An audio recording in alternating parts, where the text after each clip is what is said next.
ડાકોરમાં પ્રસાદને લઈ સૌથી મોટા સમાચાર પ્રાપ્ત થઈ રહ્યા છે। ડાકોર મંદિરમાં અપાતા પ્રસાદને લઈ આ સમાચાર મંદિરના સેવક આશીષભાઈએ સનસનીખેજ આરોપ લગાવ્યા। મંદિરમાંથી અપાતા લાડુ 3 થી 4 દિવસમાં બગડી જાય છે। આરોપ તેમણે એબીપી અસ્મિતા સાથેની ટેલિફોનિક વાતચીતમાં લગાવ્યો છે।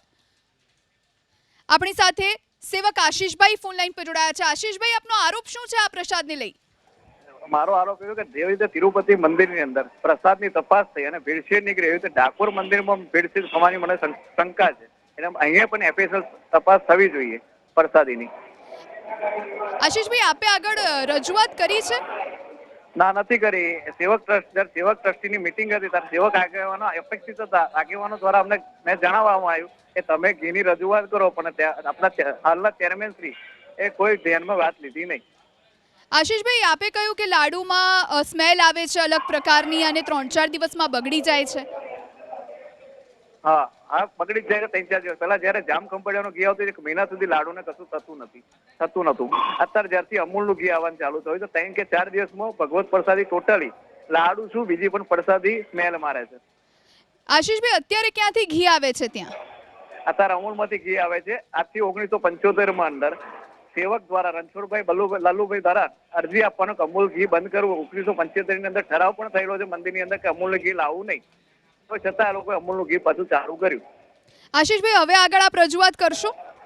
હા, કરીશું। રજૂઆત કરીશું। નહીં સાંભળે તો ગાંધી ચિંધ્યા માર્ગે આંદોલન પણ કરીશું। જી, આભાર આશીષભાઈ અમારી સાથે વાતચીત કરવા માટે। આશીષભાઈ, જેમણે આ સનસનીખેજ આરોપ લગાવ્યા છે 3 થી 4 દિવસની અંદર આ લાડુ બગડી જાય છે। પ્રસાદના લાડુ જે પહેલા મહિનાઓ સુધી સારા રહેતા હતા અને હવે ઘીમાં કંઈક અલગ પ્રકારની સ્મેલ આવે છે, જે વાતની પણ તેમણે સ્પષ્ટતા કરી અને હવે તેઓ આગળ રજૂઆત કરવાના છે અને જો રજૂઆતમાં તેમની વાત નહીં સાંભળવામાં આવે તો આગળ ગાંધી ચિંધ્યા માર્ગે તેઓ આંદોલન પણ કરવાના છે। આશીષ સેવકે સોશિયલ મીડિયામાં પોસ્ટ મૂકી છે અને આ ડાકોરના પ્રસાદને લઈ સનસનીખેજ આરોપ લગાવ્યા છે।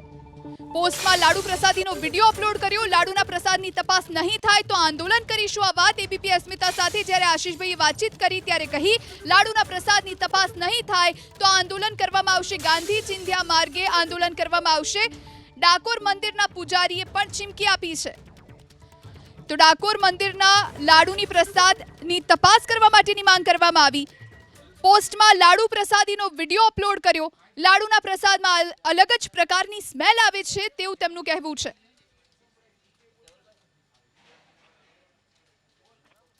તિરુપતિ મંદિરના પ્રસાદની તપાસ થઈ હતી, ડાકોર મંદિરના પ્રસાદની પણ તપાસ થવી જોઈએ। કારણ કે પહેલા જામખંભાળિયાનું ઘી આવતું હતું, 1 મહિના સુધી લાડુને કશું થતું નહોતું। આ અત્યારના જે ઘીમાં 4-5 દિવસમાં લાડુમાં સ્મેલ આવવા મળે છે, લાડુ વરતા નથી। મારી એ માગણી છે અને લાગણી હાથે કહું છું કે તપાસ થવી જોઈએ, એફએસએલ રિપોર્ટ થવો જોઈએ મંદિરના પ્રસાદનો। તો પહેલા તિરુપતિ મંદિરમાં પ્રસાદને લઈ અને વિવાદ થયો છે અને હવે તમામ અલગ અલગ જે મંદિરો છે ત્યાં પણ તપાસ હાથ ધરવામાં આવી રહી છે પ્રસાદને લઈ। ત્યારે ડાકોરનું જે મંદિર છે રણછોડરાયજીનું મંદિર, અને હવે આ મંદિરમાં આશીષભાઈએ ખુદ, જેઓ ત્યાં સેવક છે મંદિરમાં, તેમણે ખુદ આરોપ લગાવ્યા છે। એબીપી અસ્મિતા સાથેની વાતચીતમાં આશીષભાઈએ ચીમકી પણ ઉચ્ચારી છે અને તેમણે કહ્યું કે જો તપાસ નહીં કરવામાં આવે, જો તેમની રજૂઆત નહીં સાંભળવામાં આવે તો તેઓ આગળ આંદોલન કરશે। તો ડાકોરના મંદિરમાં લાડુનો પ્રસાદ આપવામાં આવે છે અને ત્યારે અહીં ક્યાંક લોકોના આરોગ્ય સાથે ચેડા નથી થતા, તેને લઈ અને તપાસ કરવાની માંગ કરવામાં આવી। તો આપણી સાથે ફોન લાઈન પર ટેમ્પલ કમિટી ડાકોરના ચેરમેન પરિંદુ ભગત ફોન લાઈન પર જોડાયા છે। પરિંદુભાઈ, આપનું સ્વાગત છે। આશીષભાઈ, જેઓ ત્યાં સેવક છે, તેમણે આ મોટો આરોપ લગાવ્યો છે એબીપી અસ્મિતા સાથેની વાતચીતમાં। તેમણે કહ્યું કે જે લાડુ પ્રસાદ તરીકે આપવામાં આવે છે એ 3-4 દિવસમાં બગડી જાય છે અને કંઈક અલગ પ્રકારની સ્મેલ આવે છે। બેન, જો આક્ષેપો કરનારની સંખ્યા ઓછી નથી હોતી, બરાબર। ડાકોરમાં એક જ પ્રસાદ લાડુનો આપવામાં આવે છે અને એ લાડુની પ્રક્રિયા તમે જુઓ તો એમાં મેજર કન્ટેન્ટ અથવા ઇમ્પ્યોરિટી અથવા શંકા જવાનું કારણ ઘી હોઈ શકે। ઘી અમે પહેલેથી માત્ર ને માત્ર અમૂલનું જ વાપરીએ છીએ અને અમૂલનો જ્યારે પણ ઘીનો લોટ આવે તો અમૂલ દ્વારા અમને એનડીડીબી લેબનું સર્ટિફિકેટ પણ મોકલવામાં આવે છે। એટલે આ ઘીનામાંથી લાડુ બનાવવામાં આવે છે। બીજું ઘીમાં બીજો ઇન્ગ્રેડિયન્ટ છે એટલે ઘઉં આગલે દિવસે રાત્રે પલાળી, જો આપને ખબર હોય તો અહીંયા ડાકોરનો પ્રસાદ દળનો લાડુ કહેવાય છે.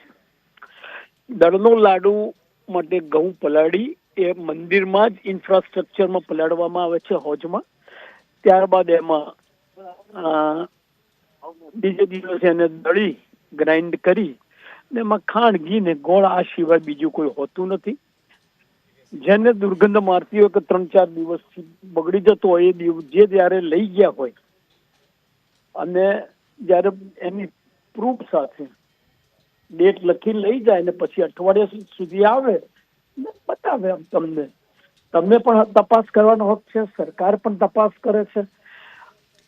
પણ તિરુપતિના હિસાબે ચડ્યું ને કેટલાક લોકોને આવવામાં રસ પડે છે. બાકી અમે ડાકોરનો પ્રસાદ મારા આવ્યા પછી એટલે 2 વર્ષથી અમૂલ સિવાય કોઈનું ઘી લીધું નથી અમે, ને દરેક ઘીના લોટ સાથે અમૂલ અમને NDDB નું સર્ટિફિકેટ આપે છે, લેબોરેટરીનું. પરિંદુભાઈ, પહેલા જામખંભાળિયાથી ઘી આવતું હતું અને અત્યારે મહિનાઓ સુધી પ્રસાદ રહેતો હતો લોકોના ઘરે, અને હવે ભાઈ આ છે ને, આ જામખંભાળિયા વાળા જ ભાઈઓ છે જેમનું ઘી બંધ થઈ ગયું છે ને, હા જી, એ લોકોનો આક્ષેપ છે. પણ આ તો ખુદ સેવક આશીષભાઈ છે, એવો કહી રહ્યા છે કે પહેલા એટલે એ આશીષ બેન હાથો કોઈને બનાવે ને, એટલે આપને એવું લાગે છે કે આશીષભાઈ હાથો બન્યા છે? આ જામખંભાળિયા અને ડાકોરનો લાડુ એક અઠવાડિયા સુધીમાં બગડી ગયો હોય તો એક લાડુ ગમે ત્યારે એડહોક લઈ જાય, એના ઉપર તારીખ લખી આપી અમે, ને અઠવાડિયા પછી લઈને આવે. દૂધનું દૂધ ને પાણીનું પાણી.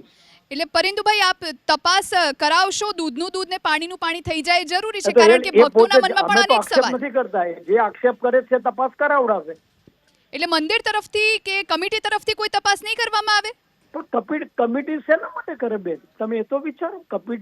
કમિટી જયારે આટલી કાળજી રાખીને લાડુ બનાવતો હોય, પ્રસાદ બનાવતો હોય, તો શું કરવા કરીએ અમે? પણ પરિંદુભાઈ, આંદોલનની વાત પણ કરવામાં આવી છે આશીષભાઈ દ્વારા કે જો તેમની રજૂઆત. આંદોલન કરવાનો બધાનો હક છે બેન. દરેક વસ્તુ વખતે જો બધાને આંદોલન કરવાનો બધાનો હક છે, તો તપાસ કરાવીશું તો એ કરશે.